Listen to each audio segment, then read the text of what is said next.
Assalamualaikum warahmatullahi wabarakatuh. Perkenalkan, nama saya Putri Naim.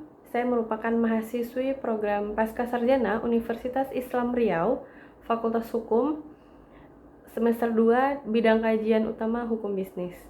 Baiklah, video ini merupakan pemenuhan atas tugas mata kuliah Hukum Pasar Modal yang diampu oleh Bapak Dr. Haji Zulfikri Toguan SHMH. Melalui tugas video ini, saya akan menjelaskan tentang Good Corporate Governance dan Corporate Social Responsibility. Pengertian dari corporate governance itu sendiri adalah rangkaian proses terstruktur yang digunakan untuk mengelola, mengarahkan, atau memimpin bisnis dan usaha-usaha korporasi dengan tujuan untuk meningkatkan nilai-nilai perusahaan. Adapun tujuan dari corporate governance itu sendiri yaitu menciptakan nilai tambah bagi semua pihak yang berkepentingan. Good corporate governance ini memiliki 5 prinsip utama. Yang pertama, prinsipnya yaitu transparansi. Transparansi ini yaitu keterbukaan di dalam sebuah perusahaan untuk melaksanakan proses pengambilan keputusan dan keterbukaan dalam mengungkapkan materi dan informasi yang relevan tentang perusahaan tersebut.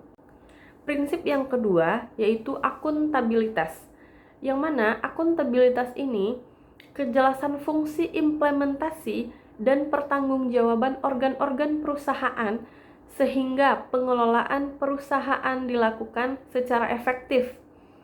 Akuntabilitas itu sendiri adalah penciptaan sistem pengawasan yang efektif berdasarkan keseimbangan pembagian kekuasaan antara Dewan Komisaris, Dewan Direktur, pemegang saham, dan auditor. Yang ketiga, ada prinsip responsibility atau responsibilitas. Responsibility ini adalah kesesuaian di dalam pengelolaan hukum dan peraturan perusahaan dan prinsip-prinsip perusahaan yang sehat dan hukum serta peraturan yang berlaku. Perusahaan juga harus melakukan tanggung jawab terhadap masyarakat dan lingkungan sehingga kelangsungan bisnis terjadi dalam jangka panjang serta mendapatkan pengakuan sebagai good corporate governance. Prinsip yang keempat yaitu ada kemandirian. Kemandirian ini merupakan situasi di mana perusahaan dikelola secara profesional tanpa konflik kepentingan dan pengaruh atau tekanan dari pihak manapun yang tidak sesuai dengan undang-undang dan peraturan serta prinsip-prinsip peraturan yang sehat. Prinsip yang kelima yaitu kewajaran atau fairness, yang mana kewajaran atau fairness ini adalah kesetaraan perlakuan dari perusahaan terhadap pihak-pihak yang berkepentingan sesuai dengan kriteria dan kepentingan sesuai dengan kriteria dan proporsi yang seharusnya. Prinsip ini harus menjamin adanya perlakuan yang setara terhadap semua pihak terkait, terutama pemegang saham minoritas maupun asing. Kemudian ada tujuan dari good corporate governance itu sendiri. Yang pertama, untuk memaksimalkan nilai perusahaan dengan cara meningkatkan prinsip keterbukaan akuntabilitas, dapat dipercaya, bertanggung jawab, dan adil agar perusahaan memiliki daya saing yang kuat, baik secara nasional maupun internasional. Yang kedua, mendorong pengelolaan perusahaan secara profesional, transparan, dan efisiensi, serta memberdayakan fungsi dan meningkatkan kemandirian organ. Kemudian, mendorong agar organ dalam membuat keputusan dan menjalankan tindakan dilandasi dari moral yang tinggi dan kepatuhan terhadap peraturan perundang-undangan yang berlaku. Kemudian, meningkatkan kontribusi perusahaan dengan perekonomian nasional, kemudian meningkatkan iklim investasi nasional. Yang terakhir yaitu mensukseskan program privatisasi, merupakan penjualan perusahaan negara kepada sektor swasta. Selanjutnya tentang corporate social responsibility, yang mana pengertian dari corporate social responsibility ini yaitu tanggung jawab sosial perusahaan adalah istilah untuk upaya yang dilakukan oleh banyak bisnis saat ini untuk menampilkan diri sendiri sebagai perusahaan etis yang beroperasi sesuai dengan prinsip tanggung jawab sosial, Oleh karena itu, dunia bisnis kini mempertimbangkan faktor keuangan sosial dan lingkungan. Adapun bentuk-bentuk dari corporate social responsibility ini dikonsepkan sebagai piramid yang terdiri dari 4 macam unsur tanggung jawab yang harus dipertimbangkan secara berkesinambungan. Yang mana? Yaitu yang pertama, tanggung jawab ekonomi. Akuntabilitas ekonomi itu istilah yang digunakan untuk menggambarkan tujuan utama perusahaan untuk memaksimalkan keuntungan.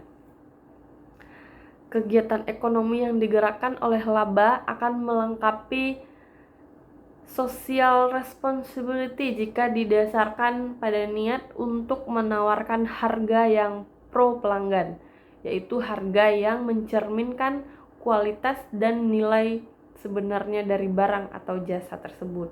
Adapun manfaat dari corporate social responsibility ini, yang pertama yaitu pengembangan aktivitas yang berkaitan dengan sumber daya manusia.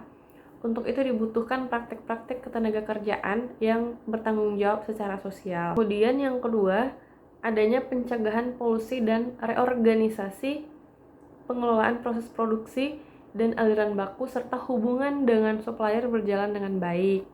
Yang ketiga, menciptakan budaya perusahaan, kapabilitas sumber daya manusia dan organisasi yang baik. Kemudian yang keempat, ada kinerja keuangan yang telah go public menjadi lebih baik. Kemudian, adapun hubungan antara good corporate governance dengan corporate social responsibility ini mempunyai prinsip-prinsip yang terdiri dari transparansi, accountability, responsibility, dan independensi dan fairness, atau disingkat dengan tarif, dan mempunyai benang merah dengan kegiatan pelaksanaan corporate social responsibility atau CSR perusahaan, terutama terkait dengan prinsip responsibility atau pertanggungjawaban, mengacu pada ketaatan perusahaan terhadap peraturan perundang-undangan yang berlaku. Di dalamnya, perlindungan lingkungan di sekitar perusahaan, tentang hak konsumen, jaga kesehatan dan keselamatan kerja karyawan. Good corporate governance atau disebut dengan tata kelola perusahaan merupakan upaya perusahaan yang menciptakan pola hubungan yang kondusif antar pemangku kepentingan dalam perusahaan. Kemudian, corporate social responsibility ini atau tanggung jawab sosial atau corporate social responsibility adalah suatu konsep bahwa organisasi, khususnya perusahaan, adalah memiliki tanggung jawab terhadap konsumen, karyawan, pemegang saham, komunitas, dan lingkungan dalam segala aspek operasional perusahaan, seperti terhadap masalah-masalah yang berdampak pada lingkungan seperti polusi, limbah, keamanan, dan tenaga kerja. Baiklah, mungkin hanya itu penjelasan dari saya tentang good corporate governance dengan corporate social responsibility. Jika ada kekurangan dan kesalahan, mohon dimaafkan. Wabillahi taufiq wal hidayah. Wassalamualaikum warahmatullahi wabarakatuh. Terima kasih.